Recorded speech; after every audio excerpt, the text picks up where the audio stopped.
This is a podcast by the Straits Times.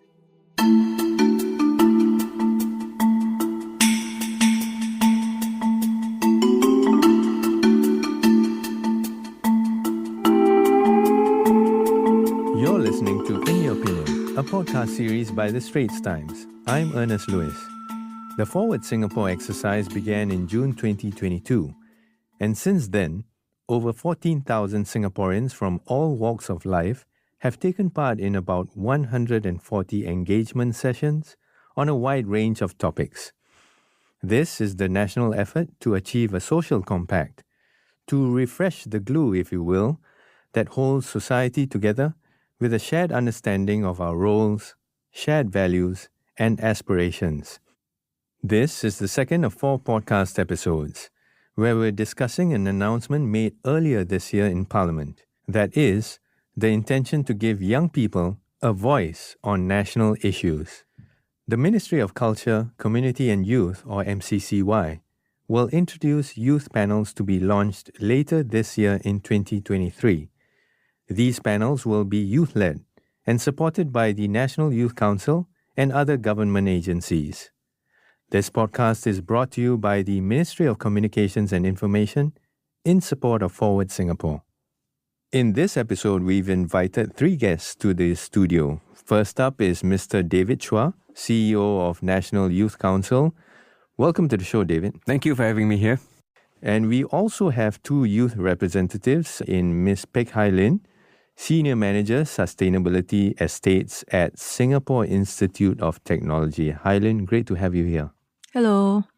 And we also have Mr. Chirag Agarwal, the co-founder of Talk Your Heart Out, an online counseling platform that is primarily used by the youth. Chirag, good to have you on the show. Thanks for having me. So let's just imagine it's quite a grand ambition. The youth partnering the government in the next phase of nation building. So what do you think would be the one big key challenge these youth panels may face? Chirag? Yeah, so I would say I would put the youth into 3 buckets. There are those that are fearful that if they advocate for something or they do something or they say something, that there'll be some kind of repercussion in their lives. There are those that are passionate, who are looking for an opportunity to make a positive change in Singapore and looking for avenues to make their voice heard. And then there are those that are cynical, who say that no matter what I say or do, nothing's going to change. The government's going to do what they want to do. So I'd say there's quite a wide range of youth out there with different understanding of how much impact they can make. So I guess the way there's an opportunity for the government to, assuage those that have this fear, to say that, maybe when someone says something that is an alternate view, you're not chastised or worse, blacklisted for something. And then the real challenge, I think, is to overcome the cynicism that comes with engagement, to say that after these youth panel discussions are done, that the government or the agencies involved show that in good faith that they have taken on that feedback and done something about it, so that the next round of engagement that happens, people are more willing to come forward to say, look, I said this and this happened, and so now I'm more willing to come on board and be part of this process. So just to give our listeners an idea, what cause were you advocating for actually and working with the government then? Hailin? It was for environmental advocacy. Environmental advocacy is also a very broad spectrum. Like maybe for myself, I was more pushing for zero waste. My counterparts or my friends were very passionate about food, some about energy, some about policies. So we were brought together from different backgrounds as well. So when we came together, we also had to tango and work out amongst ourselves what is salient to push for together as a unit with the government, and at what point in time is it suitable to push for like certain policies, and how would the government be receptive about it. And through that process, understanding where they are coming from, their level of readiness, and what they are working on really, really helped with making more informed decisions. So, but is it a good time now for these youth who want to join the youth panels to join in this environmental advocacy sector, for example? Yeah. David? I would say many young people are interested, but some are more interested in certain aspects of sustainability.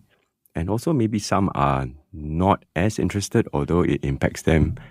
But therefore, the youth panels are a way to take on these subjects that are of concern to young people and also the government. And like Hailin says, yes, policy making is not a nice process. It actually is a difficult process.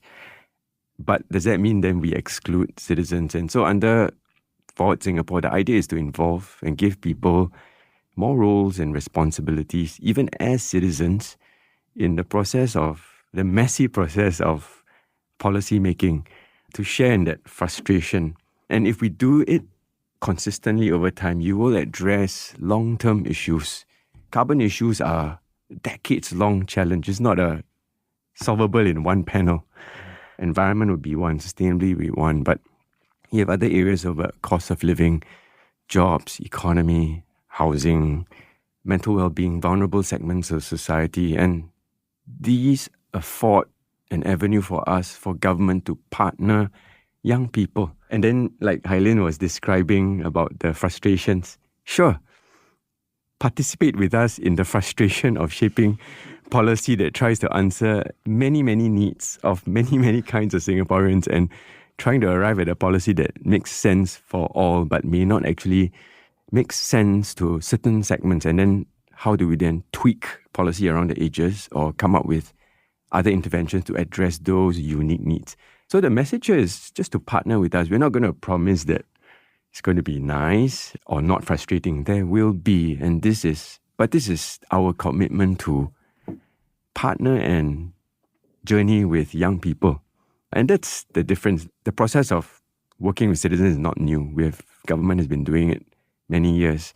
But I think the difference now is that there's an intentionality to establish a structure to do it consistently. It's the first one. So, yes, there's a bit of trepidation and worry. But we are committed to trying this.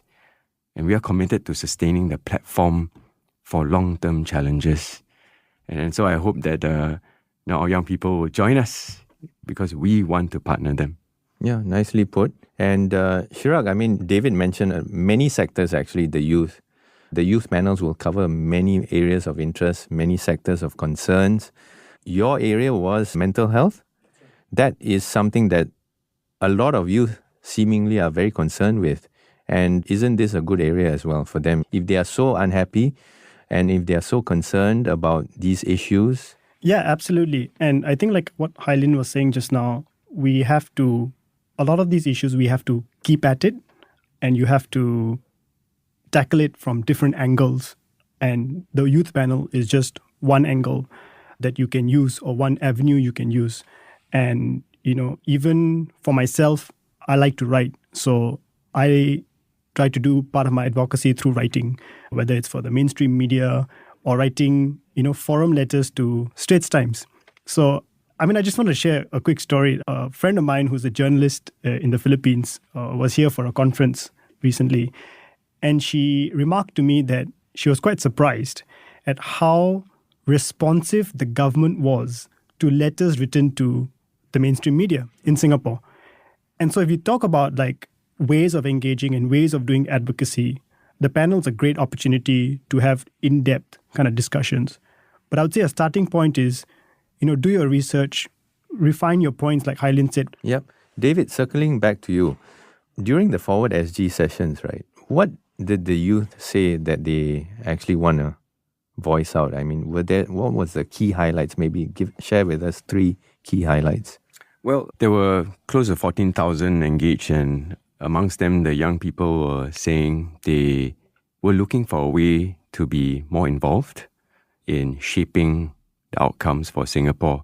They didn't specifically say they wanted to involve in policy making. So there are many ways of getting, of arriving there, like Chirag says. One is you can join us in the policy making process. The other is you can also do your own advocacy, ground up action that the government also supports. Right. And we encourage young people to take action, to move and mobilize communities, companies, and even surface things to the government. The other thing that young people were talking about were certain areas that were of concern to them. So whether it was to do with jobs and skills, the cost of living and affordability in Singapore and making this their home. They were worried about segments of society being left behind. They were also still thinking about aspects of the environment and how that affected their lifestyles and how they could contribute or get communities to make Singapore have a more sustainable future. Mental well-being was also one of the subjects, but I say that was more to do with overall well-being, whether it was work-life balance and whether studies and everything was too pressurizing. So these were the main things surfaced from our young people, and I think this can lead to either certain policies or even ground-up actions. The last point was maybe something that we also did on top of the 4SG engagements, which was a more specific youth survey on how people felt about their trust with government, especially young people. And I would say that most of them trust our competencies in being able to do things rather effectively relative to other states. But maybe like what Chirag says, the two-way street of trust could be better. So I use a chim term called reciprocity. It has to be reciprocal. So if they trust us, the question is, does government trust them enough to involve them in their own processes of difficult policy shaping? And they didn't feel that it was high enough. So we can do better there. And that's why the panels were an idea to begin to reciprocate that trust, to show that yes, we are going to take a chance on this. We're going to risk it. You may not know everything and the data may not still make sense to you, but let's share with you and let's see where the gaps are and what we can suggest together and shape together. Find us on Apple, Spotify, Google Podcasts, or via the Google Voice Assistant and Amazon Alexa-enabled devices. And now back to our podcast episode. Back to our conversation with our three guests on the Forward Singapore discussion of the new youth panels to be set up for young people aged 15 to 35 from the final quarter of 2023 onwards. This podcast is brought to you by the Ministry of Communications and Information in support of Forward Singapore. David, you're telling us about the youth panels, right? I mean, we don't know many details. I hope you can tell us this in the podcast. Sure. For the first time. How does it work? And the setup? And if I were to sign up for the policy-making youth panel, what is the experience going to be like for me? So if you sign up and you get selected, you're probably going to look at joining a panel of about 30 people. Within the group of 30, there will be your peers from a range of backgrounds, a range of ages within the youth bracket. Some would be maybe subject matter experts like Chirag and Hailin in their fields. Others may not, and that's okay. But it's to get a diverse range of young people within the panel of 20 to 30 people. They would have advisors. They would have about maybe 3 or 4 youth leads. Mm-hmm. So they would have a certain amount of say in how they want to take the process. And you can expect a commitment of maybe twice a month for up to a year. Oh, okay. Yes. Not too bad. Not too bad. I think sometimes availability of youth is an issue because they are acknowledgeably quite busy people too. Yes, and even the young adults. Some of them are career and having families or getting married. So we want to work at it at a pace that is sustainable. The difference, like I mentioned, was in that process of 2 times a month for a year, up to a year. Yeah. Civil servants will be involved. Senior civil servants will be there. Sometimes the politicians might be there. But what you will go through would be a process of scoping. That means deciding exactly what topic within that subject you would want to tackle of priority. So there might be many topics, but you have to scope it together, not just amongst the group, but with the civil servants. So it helps, like, as Hailin said and Chirag said, you have your own sectors that you're kind of very passionate about, right? Yes. Yeah, okay. And then within the group, you decide, okay, this is the scope of what we want to do. And then you need to go through a process of context setting and learning because there might be data coming in. insights from the government to share with the panel. And then so you go through a time of processing the information, trying to make sense of it with us. And then another process then of wrangling. I use the word wrangling because you are really wrestling with what you're hearing, your new perspectives, and with the process, and with new people and civil servants. And so there'll be a time of wrangling, maybe over a few months, about the issue again, maybe rescoping it, surfacing some iterations of new ideas or existing ideas. And then after that, you will need to go through a process, maybe past halfway mark of convergence. We need to converge on some things. Right. We need to make some hard decisions and trade-offs about where the policy areas might go. And in that convergence process also, the civil servants will also give a taster of how we now need to surface this up to bosses and what the process will look like and how much time it might take, and to have forbearance and patience on this. And so there will be a last stage where there's a bit of alignment needed, and we do not underestimate the effort taken to align stakeholders, other peers, or other citizens who might be affected, who are not youth, the bureaucrats within the system, and clearing all the different levels before even making it to, let's say, Parliament for a debate. That process of alignment, I'll be fair to say, I don't know how long it might take. It might even go beyond a year. We hope to wrap it up within a year, but if not, it's okay.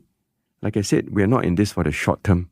This is not ad hoc and short game. We are here for the long game. So for a youth panelist, let's say I can't commit more than a year. That's okay. We will find other young people to come in to continue the process if it goes beyond a year. And so acknowledgeably, some issues might take up to a year, some might take longer. But the main thing is that we remain committed to partnering young people. Can I just add something? I really like what David said about the process being messy and there being wrangling in this process, because I think that again shows the commitment from the government to say they're not looking for a clean process at the end of which they're going to just rubber stamp that, we spoke to youth, they said this, we're going to do this. So if the government comes at it with a bit of a blank slate to say, we don't know what the answer is, you don't know what the answer is, let's figure this out together. And if it's really as messy and unorganized as David's kind of saying it will be, then I think there's a good chance that you get more buy-in from people because they understand that this is real change that they can then make, and it's not just for the sake of it. And we hope to involve all the cynics, the critics, the fearful and the passionate, as Chirag mentioned. Fantastic. That's true engagement. And you have different timelines from the fourth quarter of this year, right? Perhaps from November, December, even January onwards, since there are various sectors, and it continues for the next few years? Honestly, you're right. It could be that some panels might take longer to start because, it's just that you just need more youth to step up, actually. Yeah, right? maybe. Or maybe the panels still haven't finished scoping. Yes. Or it could even be that my counterparts in the relevant domains still trying to warm up to the idea like, I'm not sure, or come on, it's okay. Well, you just have to get your counterparts to listen to this podcast.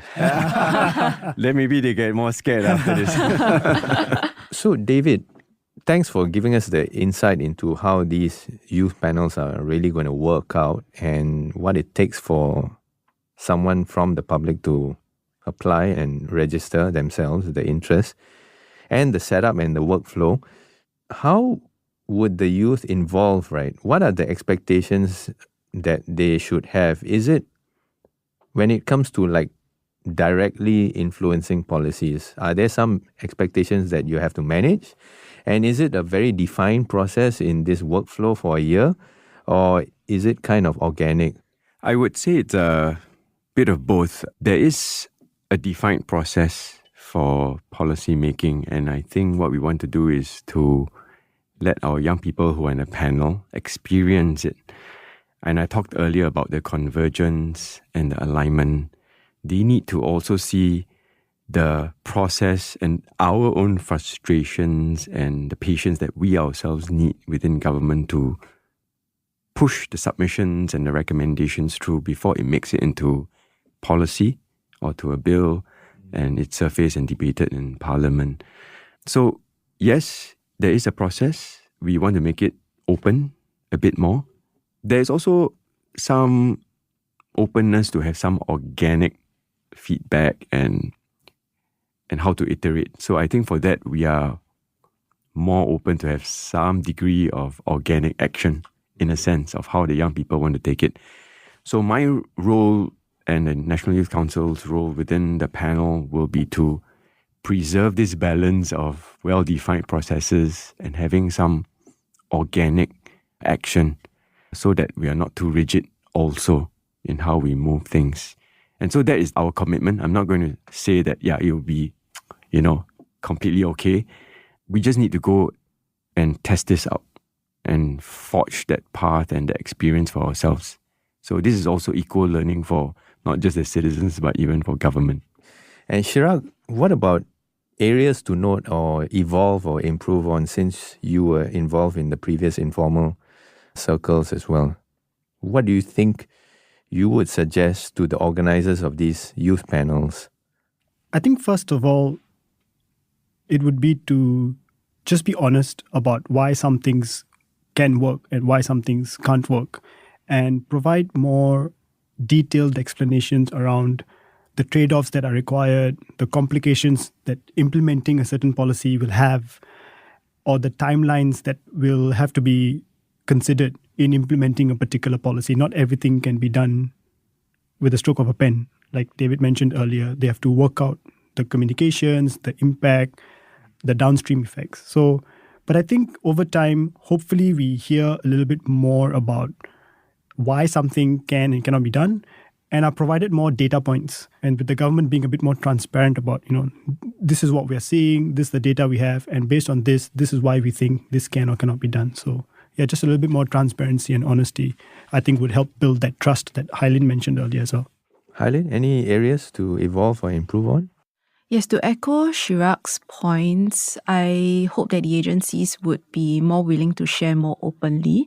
So the point on vulnerability, it's definitely not easy, but true engagement, I believe, comes when you are like sharing about, or maybe like internal pain points or things that you might not know, saying that, I don't know about this, maybe let's work on it together. Things like that, I think will be very, very authentic in terms of bringing the youth together to also understand the situation a bit better and providing them with like different contexts. Now, today's cancel culture is quite strong, especially among the youth as well. What if youth feel shy or even embarrassed that they should be seen, or mocked by friends or even family members, worried mother, father, hey, why are you going to air your views in such working groups, that kind of thing. What would you say to encourage them to join these youth panels? As you guys said, it's the first time, it's properly set up, no better time to air your views. Chirag? I would say just ignore the armchair critics or those friends or family who mock you or make fun of you for doing it, because at the end of the day, that's all they are. They're armchair critics. Get involved, get in the arena. It's going to be messy, it's going to be difficult, it's going to be painful, but at least you are part of the process as opposed to just a bystander looking in. So I would say just ignore those comments or views, get involved and find a way to make a difference. Hailin? Agree that there will always be naysayers no matter what you do. Advocating and engaging stakeholders publicly is actually not something that comes very naturally to me as well. But at the end of the day, I guess, as long as you're clear about what your North Star is and what outcomes you want to achieve or you want to learn from, if you really do sign up for this, I think that's really good enough. And then you can tune out the noise in the background. And don't be afraid to even share it on your own socials, right? Absolutely. I don't think there's anything. Or what you're learning is. Yes, for sure. Okay. David? Well, Vincent van Gogh said, what is life if you did not have the courage to attempt anything? Of course, he said it in the context of painting. So he said, if your head tells you, your heart tells you you're not a painter, do it. And so my challenge to our young people and listeners out there is do it. And for those, your parents, your friends are saying, why do you bother with this? just do it and show them that this is part of forging the future, and this is government's commitment to partner with you. We want to partner with you in a transparent and authentic and vulnerable way. And so help us with that. Help us with that, because we can't do it alone. And then we will have a shared collective and a shared future. Well, everyone, thanks so much for sharing your thoughts. Hailin. Thank you. Thanks for having me. And Chirag too. Glad to have you share all your views and insights. Thank you very much. And David, thanks for sharing with us all the key themes from months of Forward Singapore dialogue sessions from your team as well, what you've shared with it, and especially the insights into how these youth panels are going to be set up and how they're really going to work for someone who signs up. I hope they do. Thank you, Ernest, and I'm excited. Well, that's a wrap for this episode of In Your Opinion, a podcast series by the Straits Times. If you'd like to read our opinion columns, there are links in our podcast show notes. This episode was brought to you by the Ministry of Communications and Information in support of Forward Singapore. Thanks for listening. That was a podcast by the Straits Times. Send your feedback to podcast@sph.com.sg. Find us on Apple, Spotify, Google Podcasts, or via the Google Voice Assistant and Amazon Alexa-enabled devices. For more podcasts by the Straits Times, the Business Times, and Money FM 89.3, you can also download the Audio by SPH app. That's AWEDIO.